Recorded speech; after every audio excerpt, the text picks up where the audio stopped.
In the early 1960s, rumor had it people thought Batman and Robin were gay. To fight these allegations, Batwoman and Batgirl were created as their love interests. Batwoman was Katie Kane, and Batgirl was their niece Bette Kane. In 1964, after only appearing 7 times, these characters were already terminated for being too silly. That doesn't take away that Bat wasn't the first Batgirl. This all took place pre-Crisis on Infinite Earths. After the event, Bette Kane seemed to have been erased from existence. This was until Secret Origins Annual Issue 3 in 1989. Bette Kane was no longer Batgirl but Flamebird. She now also went by the name Mary Elizabeth Bette Kane. Bette was an ambitious and spoiled LA girl who was a pro at tennis. After seeing Robin in action, she became a pretty big simp and wanted to get his attention. She wanted to do this by becoming a masked vigilante herself. She trained in gymnastics and was able to join the Titans West. Her journeys didn't last very long because she gave up the mantle. Temporarily. Bette was really unhappy with her life. Being a straight-A student and winning tennis tournaments weren't doing it for her, and she missed the thrill of being a superhero. Bette was very lonely and desperate for company and affection. She decided to turn her life around and become a bit more serious. Although, psychologically, she may have failed in that department, because her first act of seriousness was basically copying Dick Grayson. She copied his outfit and the name Flamebird, which was probably also because the OG Nightwing had a sidekick named Flamebird. We didn't see much of Bette until after Infinite Crisis. This is another Crisis event that changed the DC Universe big time. Here it was implied that Flamebird replaced the original Batgirl pre-Crisis on Infinite Earths. By the end of this Crisis event, Flamebird vanished when the multiverse came back into existence.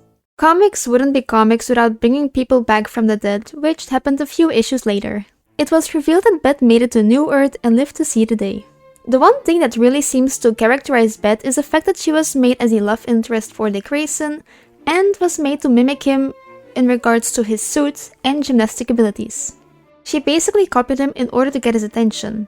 But does this work? And why do people copy each other?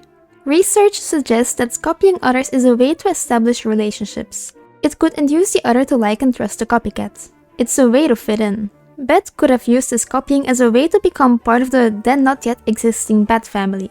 She wanted to fight crime, so copying someone who was successful in that area is a logical way to learn. It's also a way to socialize with others. People who imitate others tend to be more extroverted and use it as a tactic to make friends. I guess in that way, imitation is the sincerest form of flattery. Of course, when someone seems to copy everything you do, it gets creepy. I feel like Bette is walking on the line between both because getting a superhero name from the same story as Nightwing and copying his suit is a bit weird. People who take this chameleon effect too far tend to have an incoherent sense of self, or that sense of self is lacking. They don't know who they are. For example, these types of people tend to search for external cues on how to act. When someone tells a joke, they'll observe others to see how to behave and what to do. They have a bad self-esteem and feel insecure about their skills and identity, so copying traits they like in others can boost their confidence. Another explanation could be obsession, which we also see in Bette. She's obsessed with Dick Grayson and does a lot just to grab his attention.